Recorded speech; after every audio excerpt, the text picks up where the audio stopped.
Good afternoon, everyone. In the last lecture, we were looking at flow control and reliable transmission. Just a quick recap.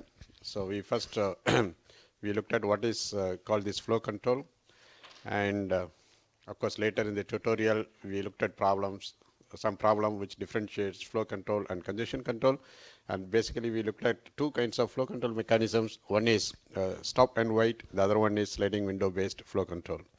Then we moved on to retransmission part, that's a reliable transmission, which considers errors as well.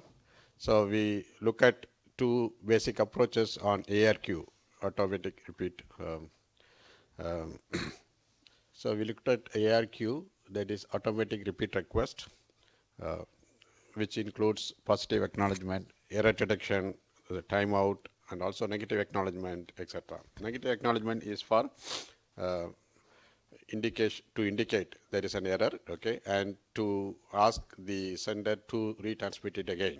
Okay? And we started with stop and wait. Then also we looked at go back N ARQ. Okay, I think towards the end we were looking at go back N ARQ. What is this go back N ARQ? The underlying protocol is sliding window based protocol, and when there is an error, okay, for example, frame 4 is damaged.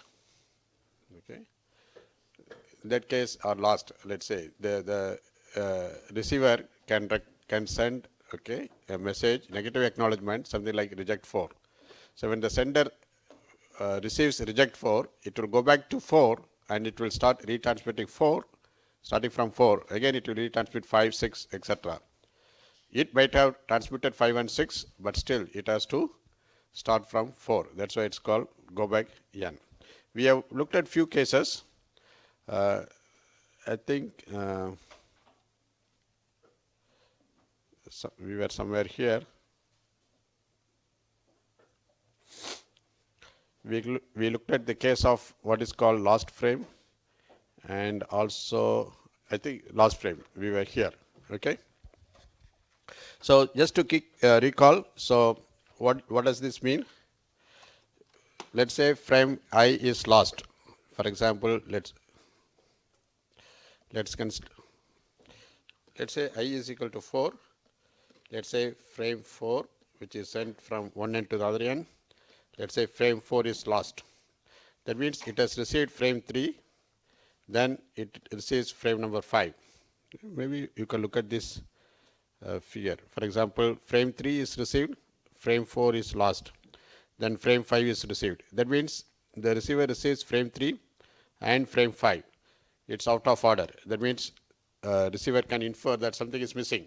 Frame 4 is missing. Okay. So what it does, it sends a reject message, negative acknowledgement, that is called reject 4. Okay. So by the time reject 4 is received by the sender, it has already transmitted frame 5 and frame 6. Just an example. Okay.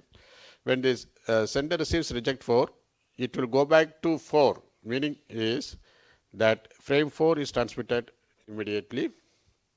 The next frame to be transmitted will be frame 5. Okay. That means it will start in the sequence from frame number 4. You just note that frame 5, frame 6 were already transmitted, but still the sender will go back to 4, then continue with 5 and 6. Okay. And what the receiver will do is, once it sends reject 4, it will not accept any new frames like frame 5 or frame 6. All will be discarded. Okay. This is to make sure that it is receiving the frames in order, okay, before it sends to the next layer or the next device or whatever it is. Okay. Is that clear? Now here the assumption is that after frame 3 it receives frame 5. So receiver can understand, okay, something went wrong. Frame 4 is missing. But there could be other situation where it received frame 3, maybe it receives frame 4, which is lost. Frame 4 is lost, but the sender is not sending, no frames are sent. But the sender is not sending any new frame. Because in this case, we assumed frame 5 was sent by sender. What happens if the sender is not sending frame 5? Okay, it doesn't have a new frame or there's a delay or whatever it is. Right? So in that case, the receiver may not respond. That is, receiver gets nothing, and it returns neither positive acknowledgement nor negative acknowledgement. That could happen. Okay. Let's say some frame is received by the receiver. Some frame is sent by the sender. It's not at all received by the receiver. Okay. If the sender is not sending any new frame, the receiver may not know in some scenarios that something has happened. So receiver is not sending anything. Okay. So sender is also not doing anything. Receiver is also not doing anything. Okay. It should not be a case of starvation or something, but there's a way to come out of this situation. That is the timeout mechanism. Okay. The sender will time out, okay, after a certain period of time. That means for every event, let's say sender transmits a frame, okay, it can expect some kind of acknowledgement back, okay, from the other side within a reasonable time, which may depend on the propagation time, etc., etc. So if it does not receive any response from the other side within that time, it times out. Okay. So when it times out, naturally the sender is trying to probe, is naturally trying to find out what the receiver is expecting. Okay. So it transmits, in that case, a special frame that's called command frame. Okay. We can call this as RR command frame. Okay. So it's not a data frame. That's why it's called command frame. It's kind of control frame. It's trying to query the other party, the receiver, what's happening. Okay. And in that frame is also now something like another frame. One of the bits, which we call it as probe bit, that will be set to 1. Okay. So when the receiver receives such a frame and it sees that P bit, okay, is one of the bits in the header, let's say, is set to 1, so it understands that the sender is probing it. So sender will interpret this as a command frame, then it will acknowledge, it will send an acknowledgement back to the sender, okay, now I am expecting frame number 5, send me RR5, something like this, okay, send me RR4, okay. Send me frame 4. So it may say, okay, I acknowledge until 3, now send me frame 4. So some kind of acknowledgement it will send. Then based on this response, sender will proceed further. Is that fine? Now let's look at another scenario, okay? Damaged or lost acknowledgement. Let's say the receiver has received a frame and it sent an acknowledgement, positive acknowledgement, which is lost. Maybe look at this case.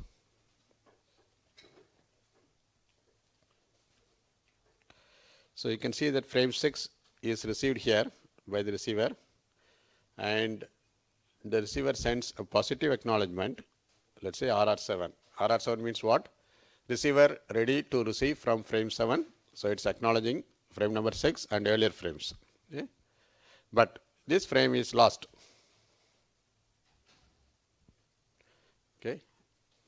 There may not be high chance, but there is a small or very small chance that this is lost. Okay? So in that case, what happens?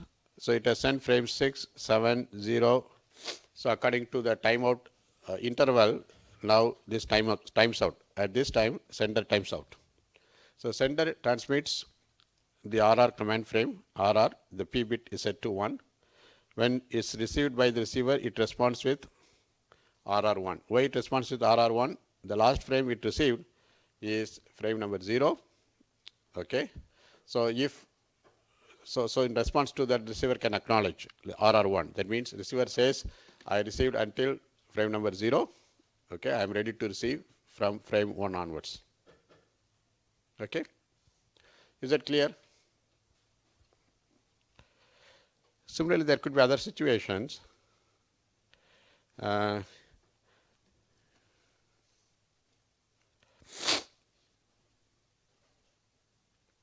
look at this case.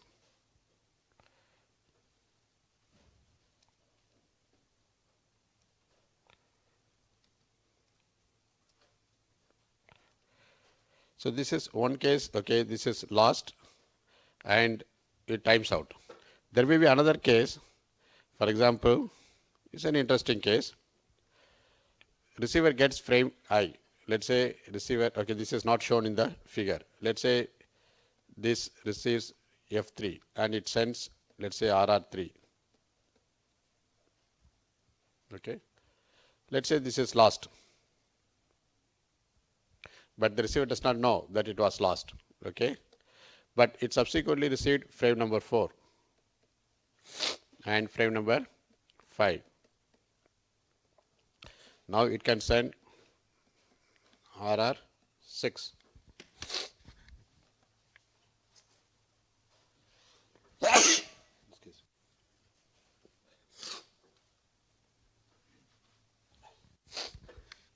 Is that clear? It received RR3. So again, this. So RR4 was lost. When after some time, this sends RR6.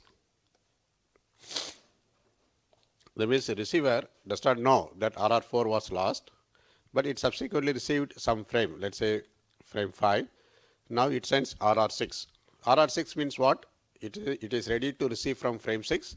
That means it's acknowledging frame 5 and earlier frames, 5, 4, 3, 2, everything. Okay. That means RR6 is a superset of RR4. Agreed? Even though RR4 was lost, okay, if the sender can receive RR6, okay, there's no issue, because now the sender knows that, okay, receiver is acknowledging up to frame number 5, which is a superset of RR4, because RR4 acknowledges up to 3. Now RR5 acknowledges up to 5. Okay. So if the receiver receives RR6 before it times out, then there is no issue. Okay. Nobody knows that RR4 was lost. Even receiver also does not know, sender also does not know, but it does not pose any problem. Okay.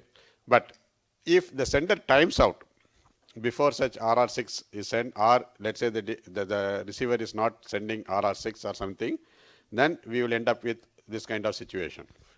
So in this case, RR7 was sent, okay, but after this, the receiver is not sending any acknowledgement, so this has timed out. Okay. Okay. If, let's say,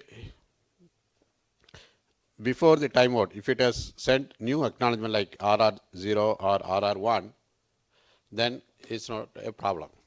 Okay. What I'm trying to say is that there are some extreme cases. Okay, nothing happens, and the sender does not receive anything within the timeout period. In that case, it will send the probe message. Okay. Otherwise, there are ways to come out of these situations. Any doubt? Similarly, what happens if a damaged frame or the acknowledgement for a damaged frame, something like reject, let's say reject 4 is lost. Okay, when the receiver transmits reject message, that means it will not accept any new frame, it will not send any new acknowledgement, okay, or negative acknowledgement, okay. So when reject 4 is lost, okay, sender has no clue, okay, what the receiver is expecting. So it can simply send the probe packet, that's all. Now, what are the pros and cons of go back N?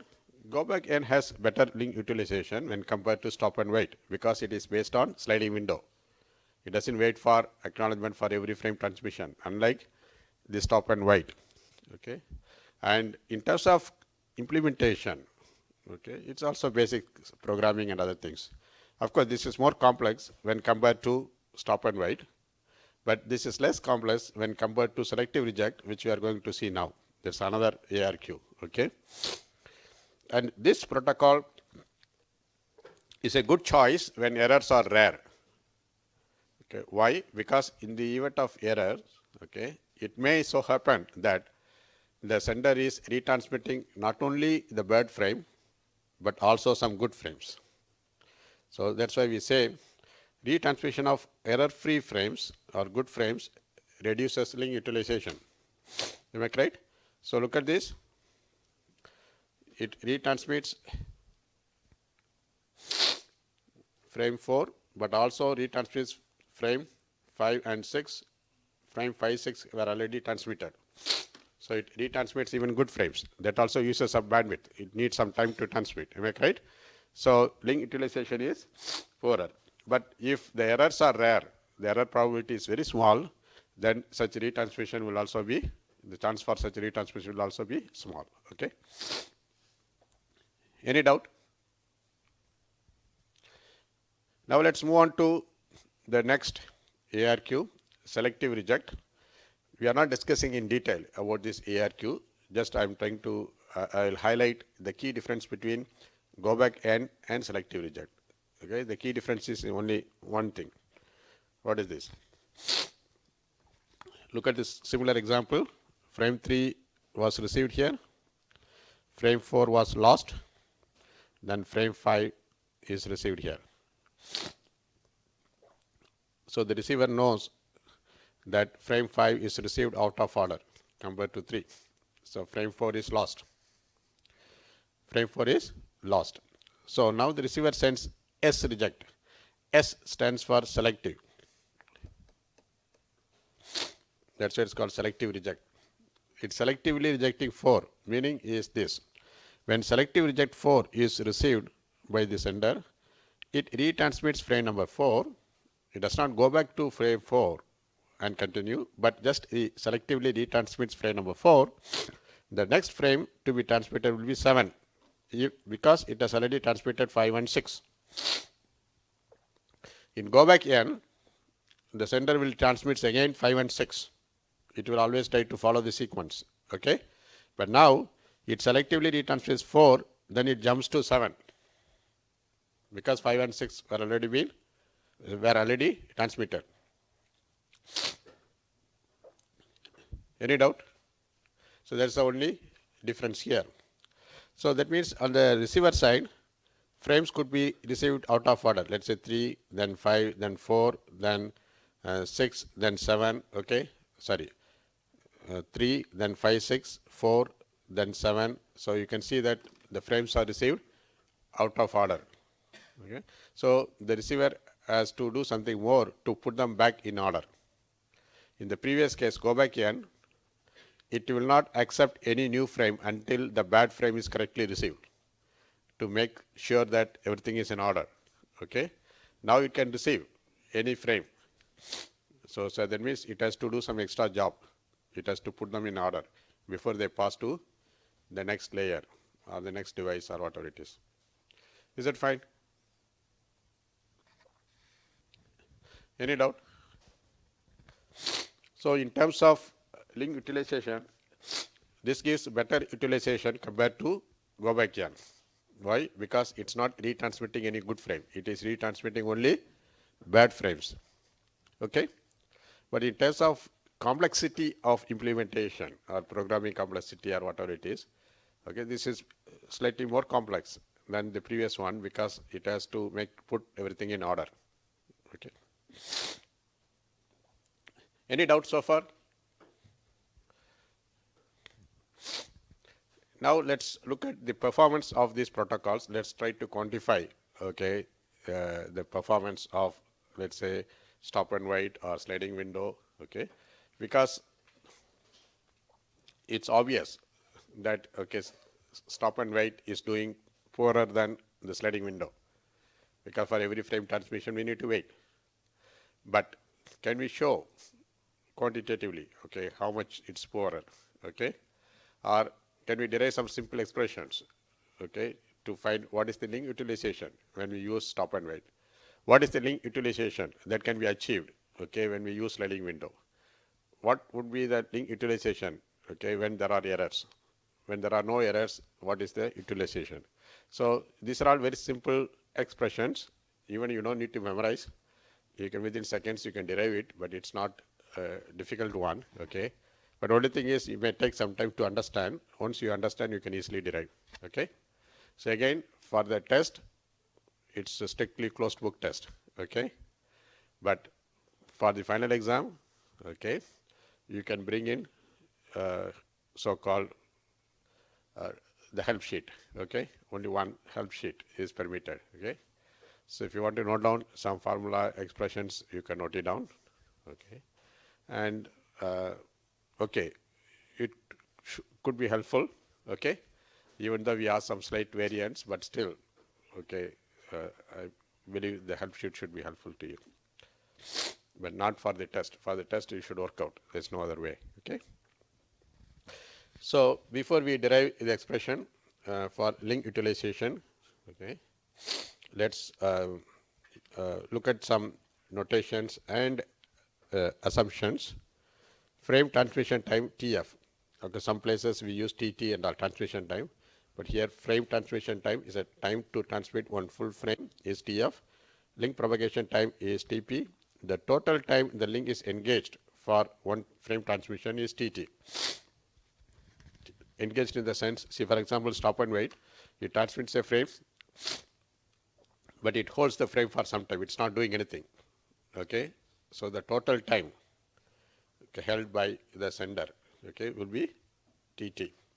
And we make some assumptions to derive simple expressions. Transmission time of acknowledgement frame is negligible. We assume that acknowledgement frame is so small when compared to the data frame, so we don't take this into consideration. But of course, you should be able to modify the expression if you want to include the acknowledgement transmission. Frame error probability is PF, that is the chance or probability that a particular frame is in error is PF. It could vary from 0 to 1. And errors in ACK frames can be ignored. If there is any error in the acknowledgement frame, that's also a small possibility, am I right? Of course, acknowledgement frame is small. If the frame is bigger, then obviously the chance of error is also higher. Okay, but still, acknowledgement frame has a very small chance to be damaged or lost, whatever it is. But in our derivation, we don't consider such errors. Similarly, in the case of go back n, the errors in the retransmitted frames are not considered. That means a frame may be damaged, but when it is retransmitted, okay, again there's a chance of errors, but such errors are not considered. So before we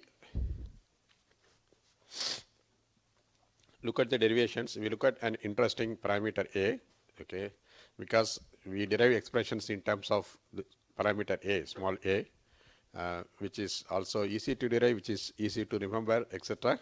A is defined as the ratio between link propagation time and transmission time, frame transmission time. That is TP by TF. Okay? TP by TF. Okay? So what does it signify? Okay? We say that small a is the number of frames that can be held on a link. If you remember, let's say a link A and B, we have already seen that the number of bits that can be held on a link is dB. Do you remember? Number of bits that can be held on a link anytime. That's the maximum number of bits. Is the product of delay and bandwidth. This delay is basically TP, propagation delay. Okay. So if the number of bits is held is dB, okay, how about the number of frames held on a link? Number of frames that can be held on a link will be dB divided by frame size. Okay. If 10,000 bits can be held on a link, if the frame size is 1000, we can say 10 frames can be held on a link. Am I right? Very straightforward. So now let's quickly look at why A represents number of frames that can be held on a link. A is TP by TF, the ratio between propagation time and frame transmission time. TP is basically D in the dB notation. What is TF? TF is frame size divided by bandwidth, because transmission time is size divided by bandwidth. So that means dB divided by size. That is dB, we know that number of bits on a link divided by size of the frame. That would be number of frames on a link.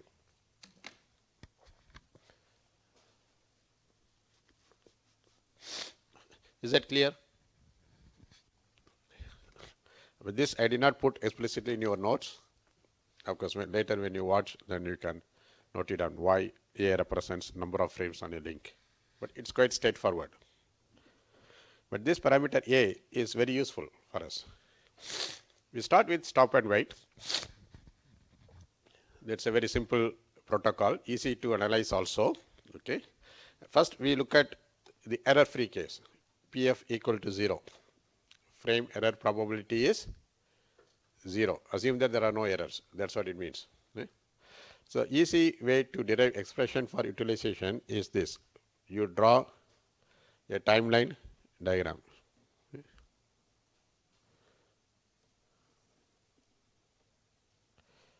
TF, a frame is transmitted here.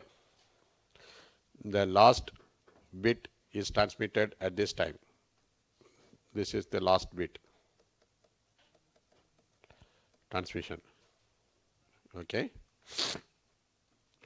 Then after TP, the last bit is received by the receiver. Then the receiver sends an acknowledgement. Then it takes another TP for the sender to receive it, to receive the acknowledgement. Then it transmits TP, TF, another frame.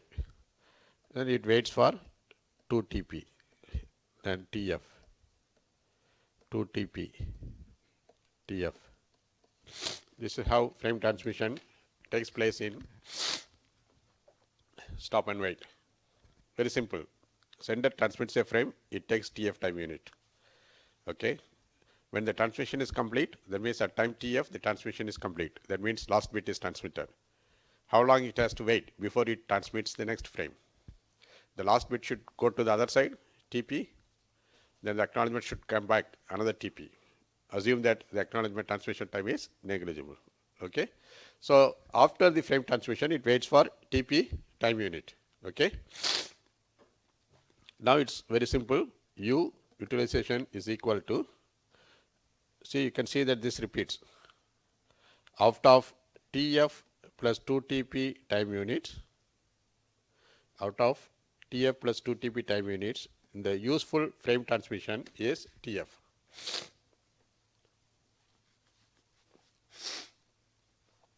Okay. We use the link, our sender holds the link for TF plus 2 TP time, out of which only for TF time units there is a useful frame transmission. For the remaining 2 TP time units, okay, it's simply waiting. It's not used. So the total time engaged is TF plus 2 TP. The useful time is TF. So TF divided by TF plus 2 TP gives the utilization. That's equal to what? 1 divided by 1 plus 2 TP by TF. This is equal to 1 divided by 1 plus 2A. So link utilization is 1 divided by 1 plus 2A. Easy to remember.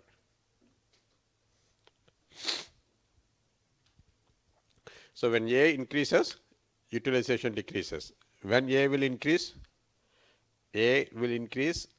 when frame transmission is decreasing. Right? When the frame transmission time becomes shorter and shorter, the value of A, which is TP by TF, A will increase. When A increases, utilization decreases. Okay?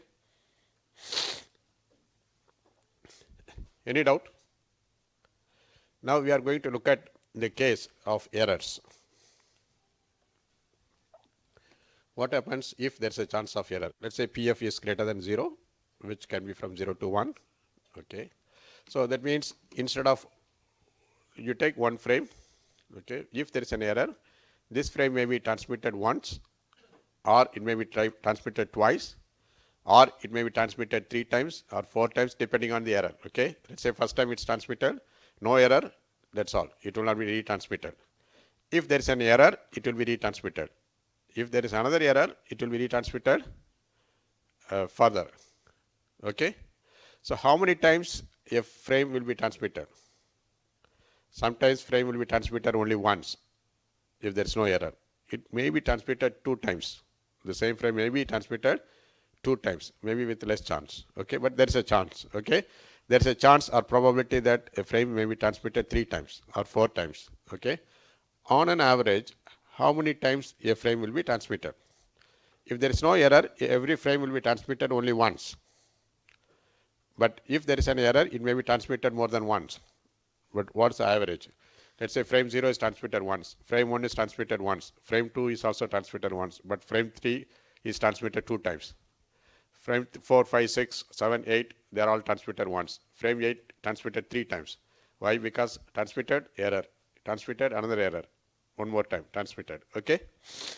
So what's the average number of time frame is transmitted?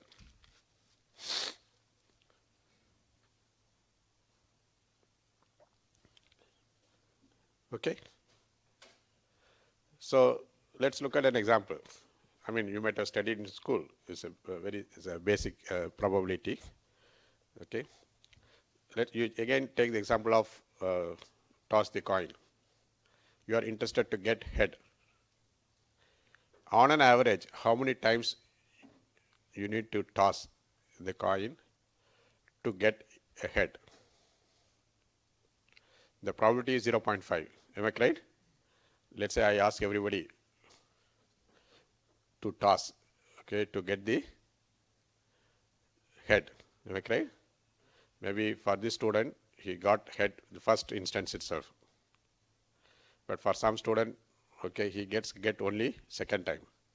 For some students, they may get head after 5 times or 6 times. Okay, they may get tail, only head. Okay, so on an average, how many times we need to toss the coin to get head? Any idea? What's the average? That means you take the average. Okay, this student, he tossed only once. This student tossed once. This student had to toss 3 times to get head. For this student, maybe 8 times he had to toss. So you sum up, find the average. So on an average, how many times we need to toss? Yes? Yes? Yes. What's that number? It's on average, okay? Expected number. An average, how many times? Okay, I give another example, okay? This example I used to give every time, okay? Let's say you're going to write a test, but somehow you didn't prepare at all, you forgot or anything, okay? It's a, let's say, MCQ based test. I hope it's not my test, okay? So you go there, you look at few questions, okay? And every question has 4 choices, A, B, C, D. A, B, C, D. And let's say the answer could be random. It can be anywhere, A, B, C, or D. Okay, so that means everything and is equally probable. Okay, and just you go there, you don't understand any question. That means you are guessing randomly. You guess randomly. Okay, you choose some A, B or something randomly here and there. Okay, so on an average, how many questions you need to attempt to get one correct answer? And an average, it depends on the students. Okay, sometimes for some student maybe all questions may be correct. He randomly guessed. There's a small chance. Am I correct? So can I have the answer for 2 examples? The first example, how many times on an average I need to toss to get a head? And the second example, yes? How many times on an average I need to, how many questions we need to attend on average to get 1 mark or 1 question correct? Yeah. Yes? Yes? Any idea? Yes. What's that number for the first example? 2. Is that correct? For the second example, 4. For first example, and an average, you need to attempt 2 times to get a head. For the second time, and an average, you need to attempt 4 questions to get 1 question is correct. Okay. So that means if you answered 40 questions, maybe you can expect an average of 10, even though you don't know anything. Okay. That means you will get 10. It's not guaranteed. Okay. You may get 1 mark, another person may get 15 marks, 10 marks, everybody guessed. So you take an average, you will get about 10. Okay.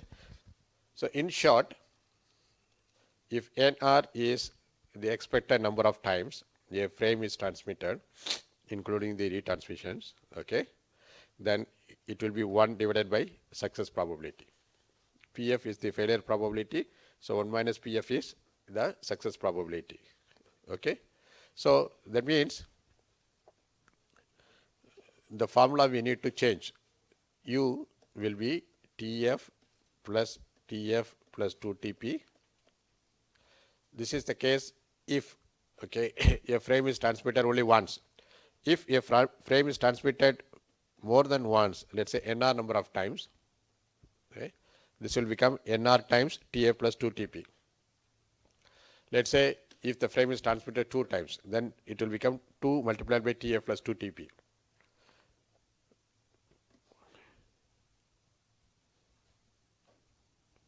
Okay?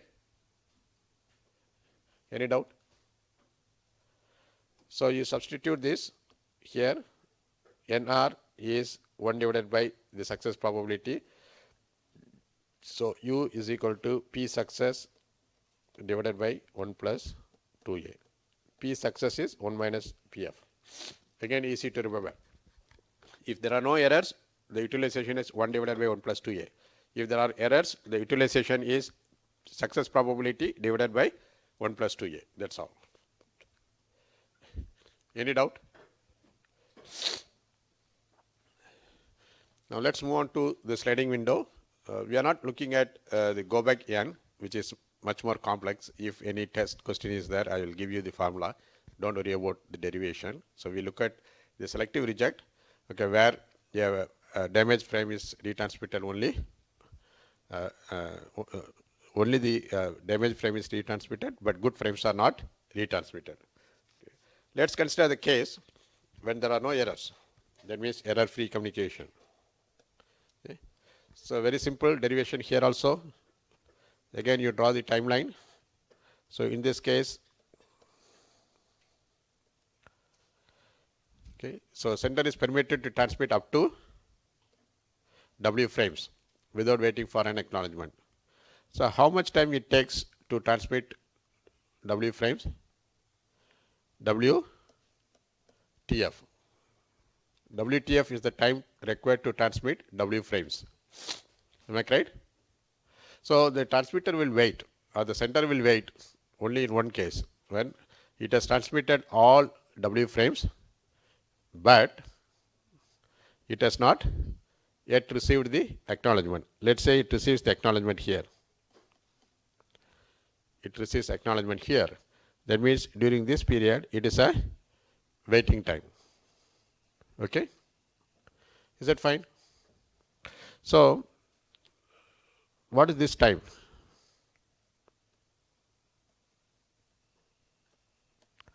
It will get the first acknowledgement after TF plus 2TP time. Because the first frame has to be transmitted, it takes TF time, then TP to go there, another TP for the acknowledgement come back. So we assume that the receiver is sending an acknowledgement immediately. This is all for simplicity or simplified expressions. Okay. So with that assumption, we proceed. Okay. So at time TF plus 2TP, the acknowledgement comes. So it start transmitting your new frame. Okay. If it gets acknowledgement for one frame, so it expands by 1. So the next acknowledgement will come here. Again, it will expand by 1. It will expand by 1. It will expand by 1. Expand by 1. Okay. Is that okay? So this is again W frames. Then the third batch will be something like this. So this is the case where WTF is less than TF plus 2TP. Okay, that means W is less than TF plus 2TP by TF. So what is TF plus 2TP by TF? This is 1. 2TP by TF is A, 2A. Okay, W less than 1 plus 2A. So if W is less than 1 plus 2A, what is the utilization? Very simple. You can see that this pattern repeats. So this is the total time. The total time is TF plus 2TP. So for this TF plus 2TP time, what is the useful frame transmission time? WTF. In the case of stop and wait, for every TF plus 2TP, one frame is sent. But here, for every TF plus 2TP, W frames are sent. So the useful transmission time is W times TF. What is this equal to? This is W divided by 1 plus 2 TP by TF. This is equal to W divided by 1 plus 2A. This one.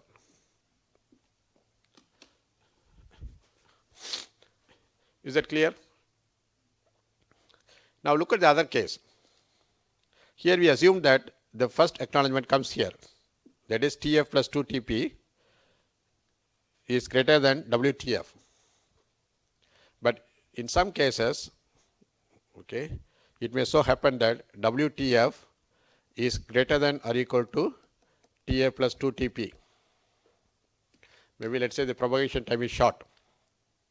That means the acknowledgement does not come here. The acknowledgement comes here. So in this particular case, what does it mean? TF plus 2 TP is the time when the acknowledgement comes back. So that time is smaller than WTF. WTF is the time required to transmit W frames. That means WTF is the time required to exhaust the window. So if the acknowledgement comes back before exhausting the window, what happens? Window will expand. Am I right? So if the acknowledgements continuously come back, so it may so happen that the window will never get exhausted. Okay? Before window is exhausted, acknowledgement comes back. Then window expands. Okay? Then the second acknowledgement will come back. Okay? Even if you assume that every frame is individually acknowledged. Okay? First acknowledgement comes back at TF plus 2 TP. Window expands. The second acknowledgement comes at 2 TF plus 2 TP because second frame is transmitted at 2 TF. Then plus 2 TP, second acknowledgement comes back. So it so happens that window never becomes empty. Okay? So in that case, we say that utilization is 1. Utilization is 1. So why utilization is 1? You take the link, all the time the transmission happens, the link carries bits all the time. Okay? If the link carries bits all the time, okay, and everywhere, starting from this to end, then we say link is fully utilized. Okay? Now with errors, for selective reject, the same argument, U is equal to P success divided by 1 plus 2A if W is less than 1 plus 2A. U is equal to P success, okay, if W is greater than or equal to 1 plus 2A. Okay. The same formula, if W is greater than 1 plus 2A, utilization is 1, but if there is any error, you need to multiply it by success probability, so you get P success. Similarly here, utilization is P success multiplied by W divided by 1 plus 2A, because if there are no errors, it is W by 1 plus 2A. If there are errors, you multiply it by success probability. That's all. Any doubt? So easy to remember. For stop and wait, 1 by 1 plus 2A. If there is any error, success probability divided by 1 plus 2A. For sliding window, it is W divided by 1 plus 2A. So when W divided by 1 plus 2A, W should be less than 1 plus 2A. Okay? If W is greater than or equal to 1 plus 2A, utilization is 1 if there are no errors, and utilization will be success probability if there are errors. You can easily derive, you can easily remember this. So again you note that In the case of sliding window, you need to first check whether W is greater than 1 plus 2A or less than 1 plus 2A, okay, or equal to. Any doubt?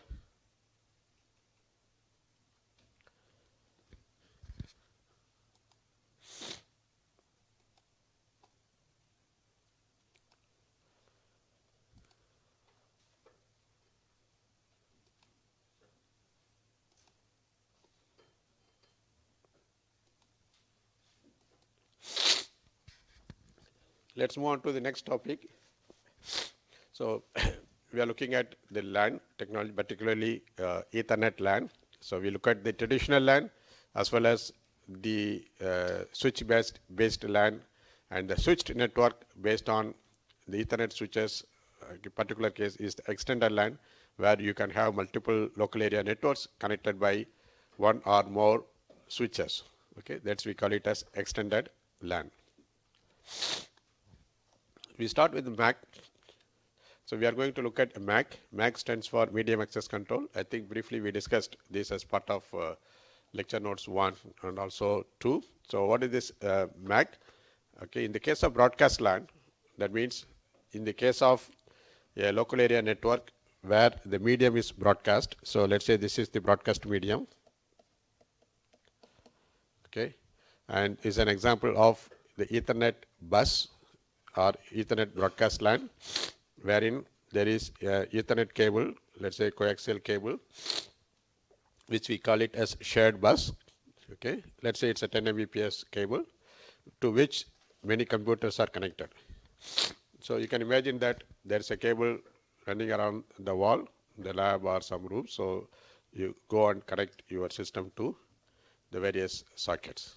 Okay, this is a traditional LAN, maybe popular in 80s or maybe some 90s. But recently they are not that popular because we started using switches and hubs. Okay, but let's study the underlying principle because it's still upward compatible. Okay, and this kind of MAC still applies. Okay? So can we quickly recall what do you mean by broadcast or shared broadcast LAN? Broadcast means one to all. That means one transmits, everybody receives. Okay. In this case also, let's say B transmits, and the transmitter signal will be flowing on both directions. Okay. It's basically off duplex kind of communication. That means A communicates to B, B communicates to A, but not at the same time. The signals flow both directions. Okay. So the signal will eventually reach everybody. Of course, these two are terminated here. This is the termination. Of course, we are not going into the hardware details, etc.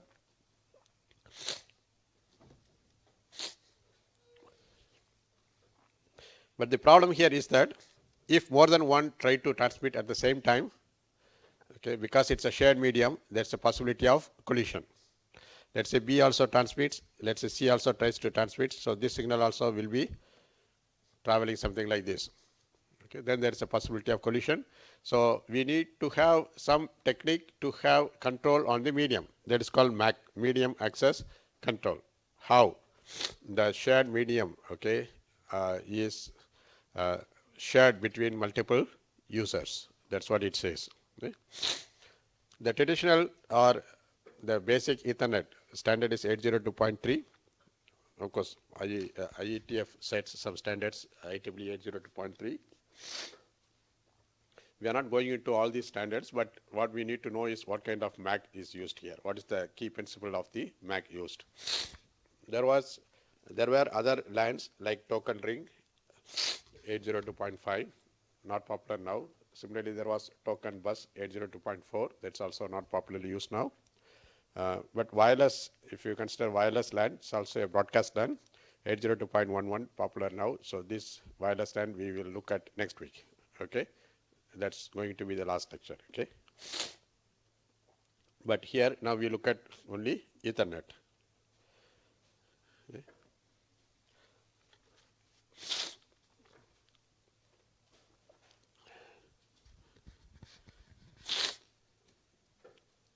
In Ethernet, or the traditional Ethernet. Okay, when we say Ethernet, by default we refer to the so-called traditional Ethernet.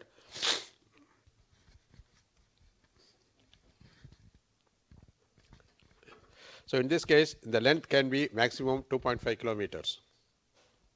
What does it mean? The maximum length of this cable can be up to 2.5 kilometers. So that means Ethernet, the bus-based or the cable-based Ethernet, okay, can span maybe one big room, a big building, multiple floors, okay, or maybe one small campus, etc. As long as the length is 2.5 kilometer, it all systems can be connected to the same cable. Okay, maybe earlier, maybe late 70s, 80s, maybe 90s also. Okay, there were not many small networks. Okay, during those years, the networks are number of networks are small.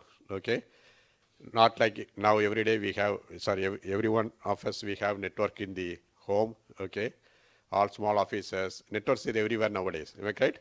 So even within the campus also we may have small networks in this room, this office, this lab, okay, this floor. We can have different networks.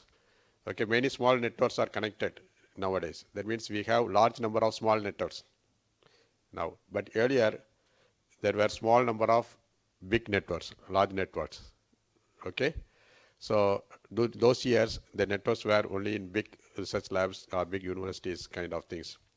So slowly they got into all the companies at all levels, now home, everything. Okay, so that's why you don't need to wonder why this local area network is 2.5 kilometer long. Okay, so but nowadays we will not have such Ethernet. So in this case, this 2.5 kilometer long is organized as 5 segments. So this is 500 meter because there's a problem of signal attenuation. It cannot travel 2.5 kilometers. So for every 500 meters, there should be a repeater. Let's say R1, R2, R3, then R4. Okay.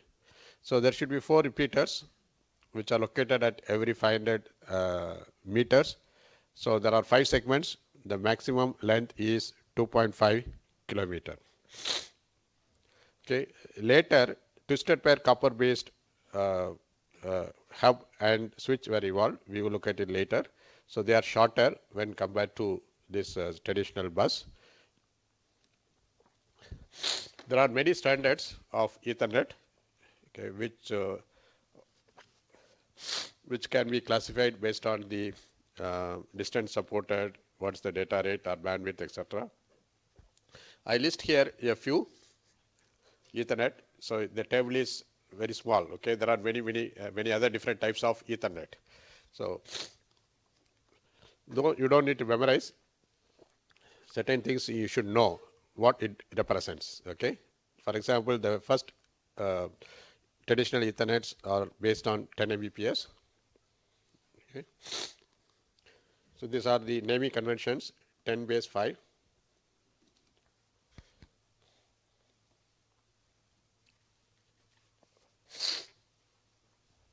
So when we say 10 base 5 Ethernet, 10 stands for 10 Mbps. If it is 100, 100 stands for 100 Mbps. Okay. Base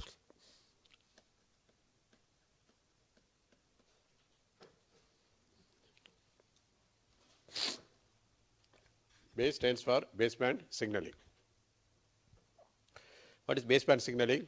There's a very small frequencies which does not require to be modulated to higher frequency components. Okay, this is a baseband signaling. It's based on baseband signaling.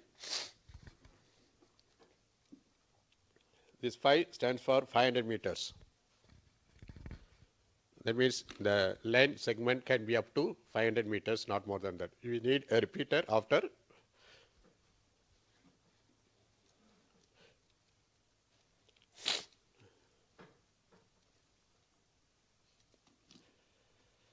500 meters. It uses thick coaxial cable. We don't go into the details of the specifications of what is the thick coaxial cable and thin coaxial cable. Okay, and the maximum number of nodes or systems or computers that can be supported in one segment, that is 500 meter long segment, is 100. So there can be 100 systems which can be plugged into one Ethernet segment of 500 meter long.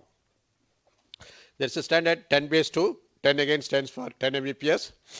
2 here stands for 200 meters. So it's based on what is called thin coaxial cable. It's based on thin coaxial cable.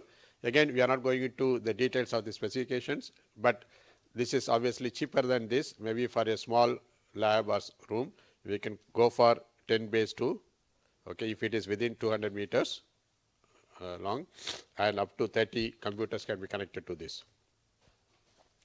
Then have, okay, what is called 10 base T. Here, 10 stands for 10 Mbps, base stands for baseband signaling, T stands for twisted pair. But the length is 100 meters. So this is used in the case of hub. So let's say that's a hub or switch. Sorry, let's have 5 minutes break. Let me go to washroom and come. Sorry for the interruption, students. I thought I fully recovered today, but still a bit of problem. Okay. So this 10 base T configuration is slightly different from the first two, because the first two are based on something like a bus like this.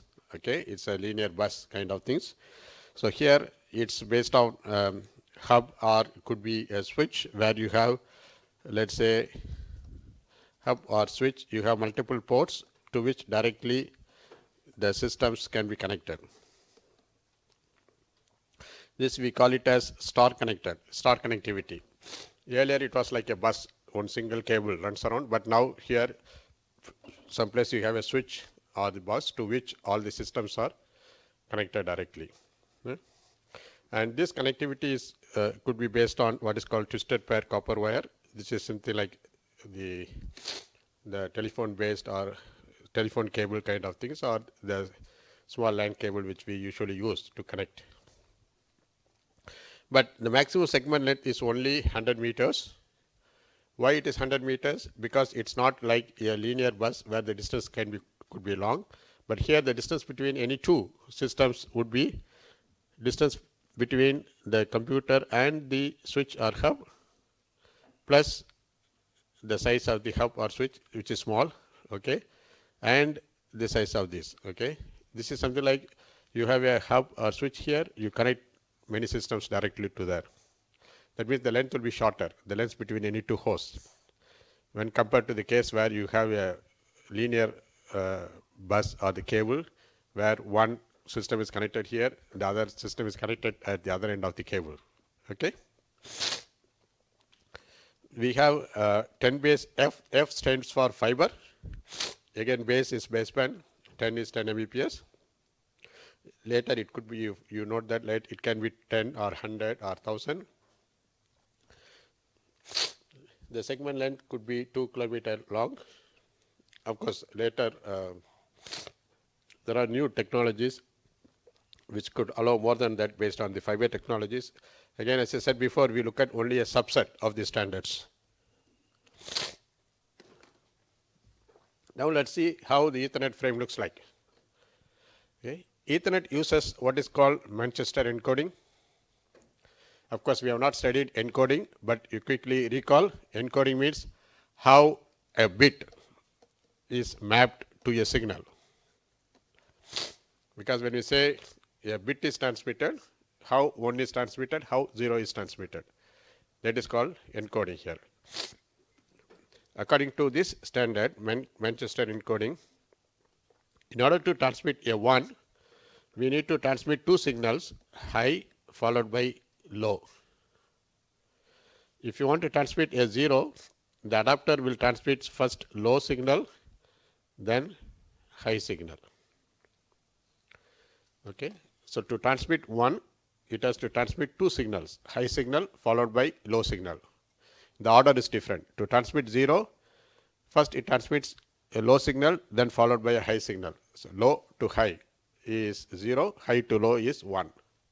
Okay, this very, just you need to have knowledge, okay, what kind of encoding is used. Of course, later technologies use other encoding techniques as well. So this is the frame format. So these numbers are number of bits. The first 8 bytes, that is 64 bits, are called preamble bits. The first 7 bytes are 10101010. That is used for clock synchronization. As I said before, two systems clocks may not be synchronized. So what the adapter does is, before it transmits any frame, first it transmits a preamble. That means it transmits a special pattern, 7 bytes, 10101010. Okay, this is used to synchronize the clock on the other side. Okay, because any transmission of 1 and 0 is also with respect to some clock transition. Okay, so there may be a drift in the clock transitions here and there. And the last byte, this byte is 10101011. This is used to mark the start of the frame. Okay, it's based on the counter based method. So once the preamble is received, okay, the sender the receiver looks for the count, how many bytes will be there. The count is given here, length. Again, I will explain it later. The next 6 byte, that means 48 bits, okay, they represent destination address. So if you can recall, okay, the MAC address or hardware address or Ethernet address, okay, it's basically a 6-byte address. That means 48-bit address. So this is the destination address. Next 6 bytes will represent the source address. The next 2 bytes, they represent the length, how many bytes are carried within this frame. Okay, the length could be up to 1500 bytes. The length can be 1500 bytes. This is according to the standard. The maximum length or maximum number of bytes that can be carried is 1500 bytes. Okay, but this has two meanings. I said type or length. If this number is less than or equal to 1500, that represents the length, how many bytes are carried. If this particular field value is greater than 1500, then it has a different meaning. That represents the type of the frame, which we call it as demultiplexing key, to identify what type of frame, what type of Ethernet frame it is. So demultiplexing key can identify what is the layer 3 protocol it supports, or maybe in more practical cases nowadays, okay, it may represent whether it's a VLAN frame, virtual LAN. We're not studying this, but you might have encountered VLAN, virtual LAN. So if it's a VLAN frame, there is some number which represents this is a VLAN frame, but that number will be greater than 1500. If it's a ARP frame, address resolution protocol purpose, if some frames are sent out, okay, then this value will be also higher than 1500. Is that fine? Any doubt? Now your question is, suppose it is greater than 1500. So how does the receiver know the length of the frame? How many bytes are carried in the frame? Okay. If this is greater than 1500, the next 2 bytes here will represent the length. Is that okay? If this field is greater than 1500, next 2 bytes will be representing the length.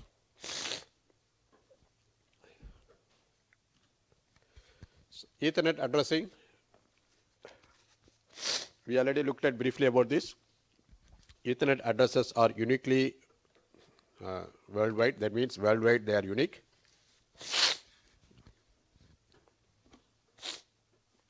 It's a 48-bit address, which is represented as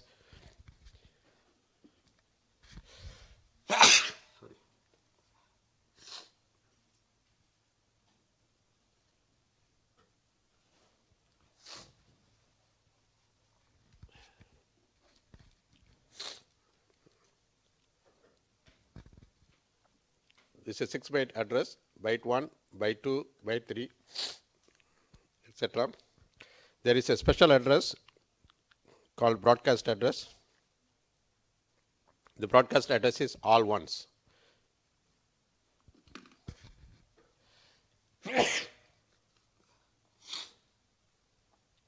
All ones means FFFF in hex notation. So this you can note that this is in hex notation. There's also a multicast address where the first bit is 1 according to Ethernet. But what does it mean? What does it mean by first bit? First bit is nothing but the rightmost bit of the most significant byte according to Ethernet. Okay, so don't get confused. So initially I also got confused. What is this first bit? Okay.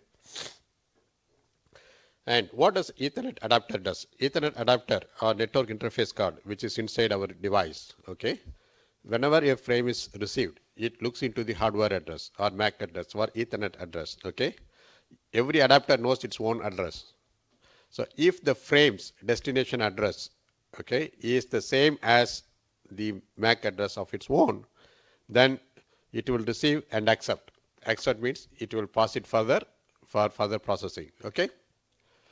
Okay. So it can, an Ethernet adapter will receive all the frames. It may be in the broadcast medium. It can receive all the frames, but it will accept only those frames which are addressed to it. That means those frames whose destination address matches with its own MAC address or hardware address.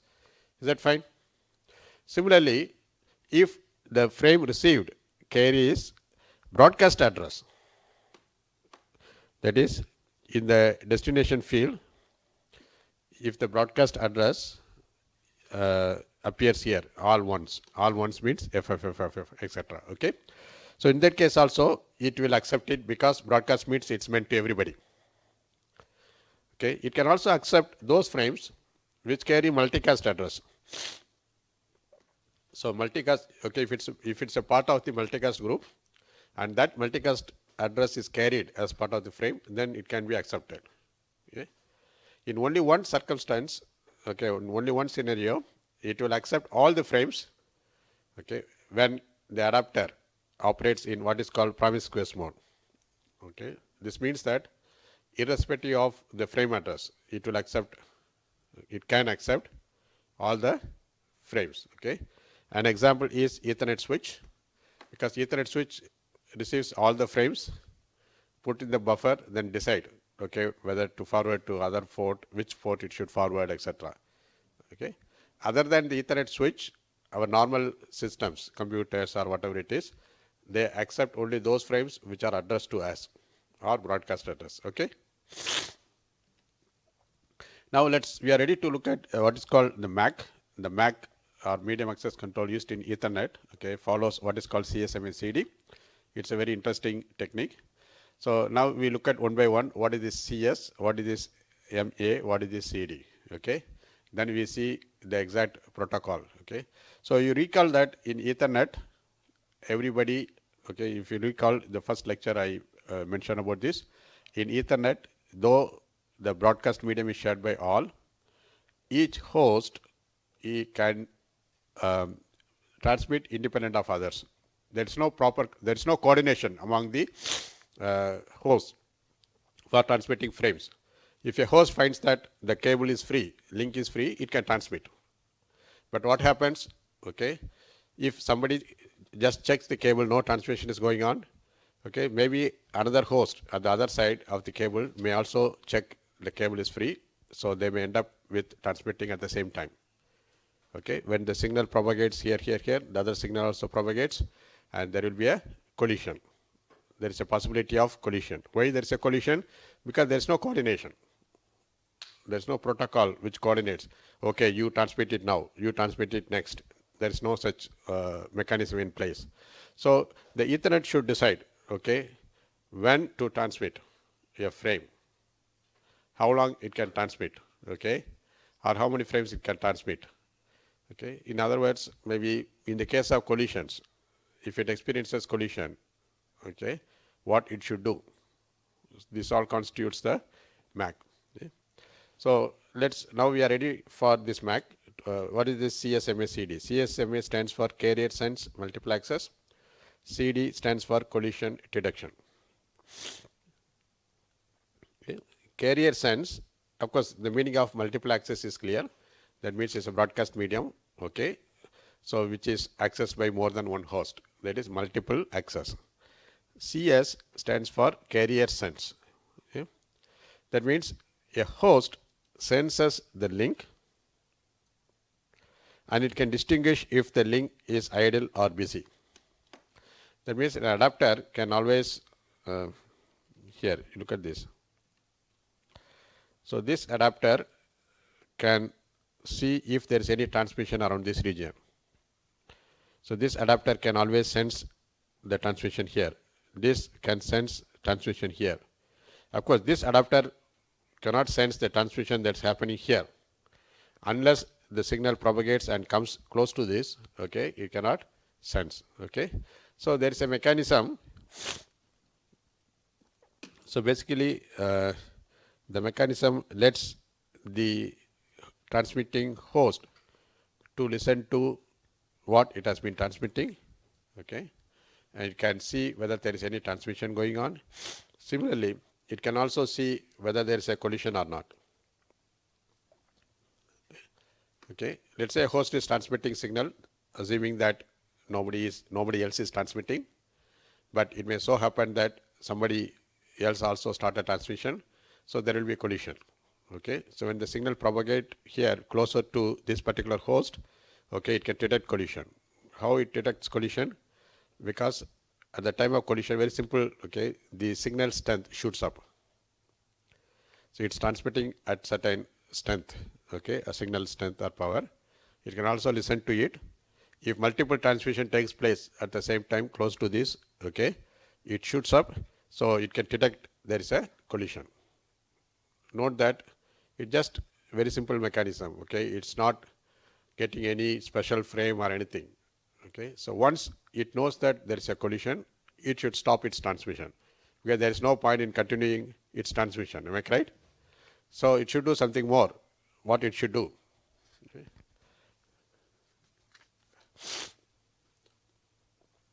Okay, we are going to look at the MAC, okay, which we call it as exponential backoff based or binary exponential backoff based MAC.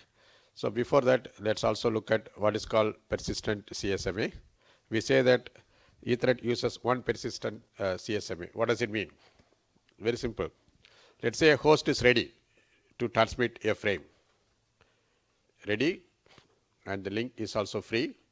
Can it transmit immediately or it has to defer? As far as Ethernet is concerned, okay, when it's ready for transmission, if the link has no transmission now, it cannot sense any transmission, it will immediately transmit with probability 1. Okay, it's not trying to guess that somebody may also try, okay, so maybe I can transmit with probability 0.8 or 0.9, no, okay. P persistent means a host is ready to send, it senses the channel, okay, until it waits until the channel becomes free. Let's say the communication channel is free or idle, but still it will not transmit immediately. Then it transmits with probability P. Okay, what does it mean? Let's say, just a simple example, let's say P is 0.9. Then maybe it may it may generate numbers 1 to 100. If it gets number from 1 to 90, it may transmit. If it gets number from 91 to 100, it may not transmit. That means it has a frame to transmit, the link is free, but still it's not transmitting. It transmits only with probability 0.9. Why is it so? Because it thinks that there's a small chance that somebody else also may try. Okay, so everybody transmits with some probability. Okay, but as far as Ethernet is concerned, it's very optimistic. Whenever it finds that no transmission, it transmits. That's all. So now let's look at the transmission algorithm. So the transmission algorithm means what? So it should decide, there are some decisions need to be taken. Okay, when a frame is ready, what an adapter does when it decides to transmit. Okay. Similarly, if there is a collision, what the adapter should do. This constitutes the transmission algorithm. As I said before, there is no coordination. A host can transmit independent of what other hosts are doing. It doesn't bother about other hosts. It uses exponential backoff algorithm to deal with the collisions. Later I will explain why we call it as exponential backoff algorithm. It's basically to dynamically adapt to the number of nodes that are trying to send. If there is a collision, it's trying to estimate, okay, how, again, it doesn't know how many are trying to transmit at the same time, but it tries to estimate the number of hosts who are simultaneously trying to transmit by means of this method, okay. So what it does is, first it checks, it senses the link, continuously it checks. If the link is free, idle, no transmission going on, it sends immediately, okay. So how many bytes it can send? It can send one frame. Let's say a frame size is 1500 bytes. Okay, if there is any problem, okay, no collision or this, it will transmit next frame, no issue, okay. But if the link is busy, because it senses the link, it already sees that some transmission is going on, so there's no point in transmitting its own frame. So it will wait. Okay, it will wait until the link is free, then it pushes its frame. Very simple transmission strategy. Any doubt? But the problem is here. What happens if there is a collision? What happens if there is a collision? If there is a collision, that means if it detects a collision, that means it's transmitting a frame, it finds that there is a collision, then it will stop. It has to stop its transmission. But what it does is, before it stops its transmission, that means it does not abruptly stop the transmission, but it transmits a special sequence which we call jamming sequence. It's a 32-bit jamming sequence along with 64-bit preamble. Then it stops. That means as soon as it notices that there is a collision, it does not stop its transmission abruptly. Instead, what it does is, it transmits a 32-bit jamming sequence along with the usual 64-bit preamble. There's 10, 10, 10, which we have seen in the frame format. Okay, why? So now the question is, why it should transmit just such a jam signal or jam frame? I will answer this slightly later. Okay. So it has to delay. How long it can delay? There's a collision, so it has to delay. Okay. So how long it can delay? So every host is independent of others. Okay. Every host keeps a count of the collision count. Okay. If this is the first collision, what the host does is, it chooses a random number from the interval 0 to 1, to decide how long it should wait. Okay. If it gets 0, it does not wait. If it gets 1, it waits for one slot time unit. One slot time unit here is 51.2 microsecond. So later you can intuitively understand why 51.2 microsecond is fixed for this. Okay, very simple. So it chooses, similarly, it chooses a number from 0 to 1. Okay. So the Ethernet host is very optimistic in the sense that when it experiences a collision, it assumes that, okay, there are only 2 active hosts, including itself, who are trying to transmit at the same time. There should be at least 2 hosts, am I right? This host and one other host. But may be true, may not be true. There can be more than 2 hosts which are trying to send simultaneously. Okay. But it's optimistic. It thinks that there are 2 people, including itself. So it tosses the coin, or it chooses a random number 0, 1, 0 to 1. The other fellow also may choose a number 0 or 1. Okay.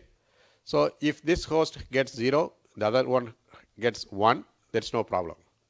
He does not wait, he waits. Okay.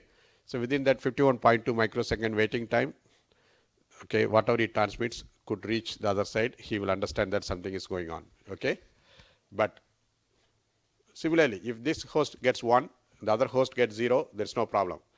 So this host is waiting, the other host is not waiting. It's not, so there will not be any collision. But there's a small chance that, or there's a good chance that these 2 hosts get the same number. This also gets 0, the other one also gets 0. This host also gets number 1, that other one also gets number 1. So if both hosts get 0, that means this host does not wait, the other host also does not wait. So they may end up with collision. Am I correct? Similarly, if it gets 1, the other one also gets 1, again there will be a collision. Okay. Now, let's say you consider only one host. Let's say it is the first collision. So it waits for n slots where n is randomly chosen from 0 to 1. So it gets 0 or 1. What happens if there's a collision consecutively? Consecutively means frame transmission, there's a collision. Again, it retransmits, again there is a collision. It's a second consecutive collision. Note that in between, if there is a successful transmission, the collision count will be reset to 0. Okay, it's a second consecutive collision. So then, okay, then it thinks, oh, it thought there are only 2 hosts. Then we try to estimate that there are only 2 active hosts. But again, there is another collision. So it thinks, it adjusts its estimate. Now it estimates that there can be 4 hosts which can be active, including itself. Okay, so it generates a random number from interval 0 to 3. So it may get number 0, 1, 2, or 3. If it gets 0, it does not wait. Gets 1, waits for 1 time slot. It gets 2, it waits for 2 time units. That means 2 times 51.2. If it gets 3, it will wait for 3 time slots. 3 times 51.2. Is that clear? So what happens? Every host, whoever experiences collision, will also follow a similar strategy. They may get some numbers. So again, there's a probability. This fellow gets 0, the other fellow gets 1, maybe some other fellow get 2. There's no problem. But again, if 2 hosts end up with the same number, there's a possibility of another collision. So there can be third collision. If there is a third successive collision or consecutive collision, then the interval will be adjusted to 0 to 7. Why 0 to 7? Because these things that things are becoming more and more complex, serious. Okay. First time it experienced collision, it thought there are only 2 active hosts, so it generated a number 0, 1. Second time, consecutively, immediately it experienced another collision, so it started thinking that, oh, there can be 4 hosts, so it generates number 0 to 3. Third consecutive collision, so that means it's a more serious situation. Okay, again and again it gets collision. So it adjusts the interval now, 0 to 7. 0 to 7. So you can see that the numbers gets doubled every time. 2, 4, 8. First time 0 and 1, 2 numbers, then 4 numbers, 8 numbers, 16 numbers. Okay. So that's why it's called exponential back off. Back off means it backs off. How long it has to back off? Wait. It's a binary exponential or exponential. Okay. 2 times, 4 times. Okay. So 1 among 2 numbers, 2, then 1 among 4 numbers, 8 numbers, etc. In general, if it gets ith consecutive collision, it chooses a number from the interval 0 to 2 power I minus 1. Okay, that is 0 to 7, 0 to 15, then 0 to 31. That's how it proceeds. So how long it can continue? Until I equal to 10, this is 0 to 2 raised to the power 10 minus 1, that means 0 to 10, 23. Okay. When I becomes 11, let's say it's 11th, 12th collision, 13th collision, 14th collision, it still uses the same thing. Why it uses the same thing? Because the maximum number of hosts in an Ethernet network is 1024. So even for I equal to 11, it doesn't use 2 raised to the power 11, but still it uses 2 raised to the power 10 only. Okay. And it proceeds until 16. So if it gets collision even after 16 times, okay, then it gives up. That means there's a serious problem. Okay. So the entire process fails. Any doubt?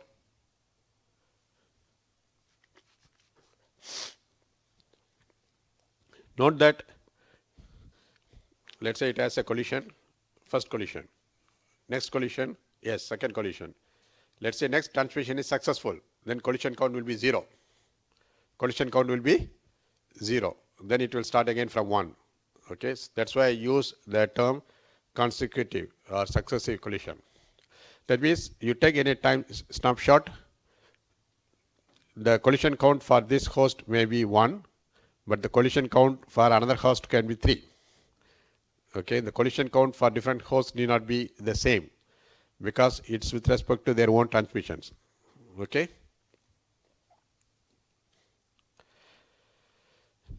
Okay, so earlier I asked this question. Okay,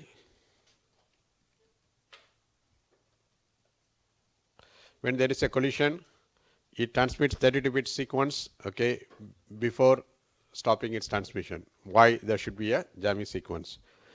I will answer this along with another question. The minimum frame size should be 64 bytes in Ethernet. You should have 46 bytes of header, 14 bytes of header, 46 bytes of data, and 4 bytes of CRC. So in total, minimum it should transmit 64 bytes. That means it cannot transmit 0 bytes or 1 byte, 2 bytes, okay, 10 bytes, etc. Okay, minimum frame size should be 64 bytes. Why? Okay, why there is a restriction? Okay, why there should be a constraint that it should transmit at least 64 bytes. Look at this example. Let's say host A and host B. So host A transmitted its frame. So the first bit is here. The last bit is here. That is, last bit has been transmitted. So the bits propagate further. So the first bit is here. This is the first bit, and this is the last bit. Okay. Before it reaches the B, which is at the furthest end, let's say B checks its cable. It finds that there is no transmission because B will sense the transmission when it is very close to B. Okay. So B finds that there is no transmission and it decided to transmit its own frame. When it tries to transmit a own frame, it has transmitted, let's say, only a very few bits. Okay. But now there is a collision. There is a collision. Is the situation clear here? Just before the frame reaches B, B started its transmission, thinking that, okay, the link is free. But actually, the link is not free. Some signals are coming here. So there is a collision here. So according to the protocol, once it experiences collision, see, note that B can detect the collision because B transmits its own bits which collides with A's frame. So it can detect the collision. So it transmits a jam sequence. So this is the jam sequence. Okay. But when B detects the collision here, how about A? Can A detect the collision? A cannot because A already stopped its transmission. According to this example, the frame was so short that before the frame is received here, see, you can see the last frame is here when collision happened. So it has already transmitted. It has already completed its transmission. It happily thinks that there is no problem. Okay. Now only the jam sequence. Jam sequence is special bit pattern, ones and zeros. It's a 32-bit jam sequence. When it is received by this, there's no effect because A is not transmitting anything. Okay, it receives some bits here, so it does not know that its own frame has collided at the other side. Is that clear? Okay. Again, I repeat, A collision. The frame transmitted by A experienced collision close to B. B can detect the collision because it occurs close to its proximity. Okay, but A is at the other end. Okay, it has already stopped its transmission. So by the time the jam sequence comes back, it receives jam sequence, but jam sequence does not tell anything. Some ones and zeros. Okay, and this jam sequence may be corrupted or may be combine with other jump sequence with other host, etc. Okay? So jump sequence does not tell anything. A does not uh, uh, detect its own collision. Is that okay? So why this problem occurs? Because it has stopped its transmission before the jump signal comes back. Before the jump signal comes back. So we impose a restriction. If the frame transmission time is greater than or equal to RTT, what will happen? If the frame transmission time is greater than RTT, that means the first bit goes there, something like this. If there is a collision anything here, okay, still A is transmitting. That means if TF is greater than RTT, when the jam signal comes back, A is still transmitting a part of the frame. A's transmission is not yet over. Got it? Because when the jam signal comes back, in the worst case, it needs one RTT. The first few bits should go to that side. It should experience a collision. Then the jam signal should come back. So it's one RTT, one round trip time. Okay. So if the frame transmission time is bigger than that round trip time, when the jam signal comes back to A is still transmitting the part of the frame. If A transmits still a part of its own frame, then it will also detect the collision. Otherwise, it cannot detect the collision. That's why we impose this. TF should be greater than or equal to RTT. Now, what is RTT? RTT depends on the length of the cable, okay, etc. Am I right? At least length of the cable. Okay. So, what is the worst case RTT? That's what we are going to look at. The worst case RTT depends on this. Okay. Because the maximum Ethernet cable length is 2.5 kilometer and it can go through 4 repeaters. So if you recall that for every 500 segment, okay, Ethernet should have a repeater. What is a repeater? Repeater is similar to amplifier but exactly not amplifier. It repeats the bit. That means it receives bit 1 and it generates bit 1. It repeats bit 0, generates bit 0. So what's so great about it?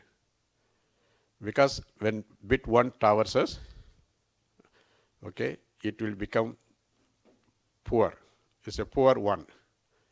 Okay. So what repeater does is, it recognizes that this is 1 and then it generates a good 1 signal. Okay. So it's a repeater. It repeats, but it's a fresh bits. So maximum the bits will go through 4 repeaters. Okay. So by making all these calculations, okay, the round trip time can be maximum 51.2 microseconds. It cannot be more than that. 51.2 microsecond is the upper bound.